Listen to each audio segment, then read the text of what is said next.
When you think of Bogor, the first thing that comes to mind are rain, culinary delights, and public transportation such as angkot.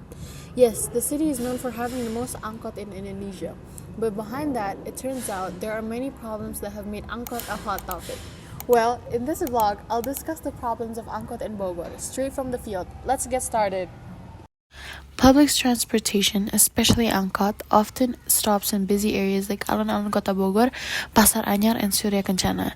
This causes heavy traffic and makes many residents feel uncomfortable. According to Bogor's Vice Mayor, Jenal Mutakin, from 2019 to July 8, 2025, a total of 646 angkot units have been withdrawn from operation. That means there are now around 2,766 units still active. Meanwhile, based on reports from Mojok.com, the quality of angkot services in Bogor is considered poor. Many passengers complain about warm air conditioning, dirty interiors, and poorly maintained vehicles. So, this brings us to our research question. How is the public's perception of the effectiveness of local public transportation in Bogor? Before we get started, we would like to state our goals.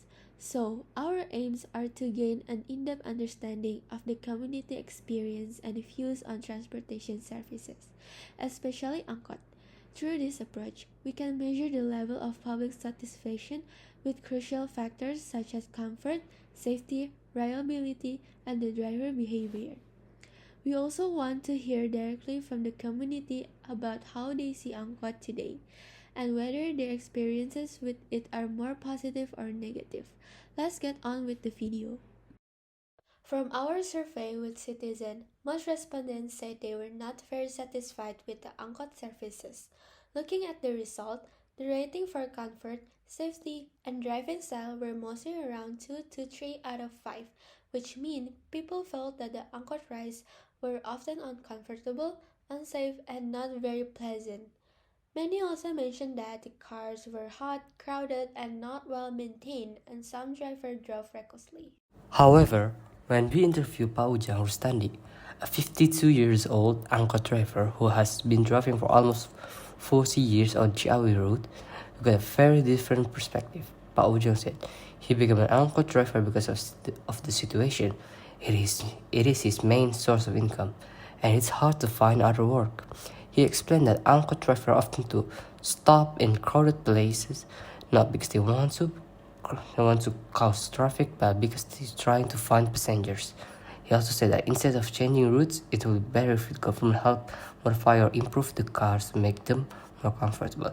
According to him, the rise of online motorcycle taxis or ojek online and the new Biskita buses has reduced the number of angkot passengers, making it even harder for a driver to earn enough money.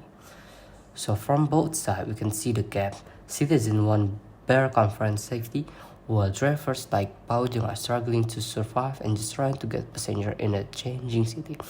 This shows that improving the angkot system isn't just about fixing roads, it's also about supporting the people who depend on it. Through this project, we hope to understand not only what passengers think, but also what motivates drivers to keep working despite negative public reviews. This is important because it gives us a complete picture from both the riders and their drivers.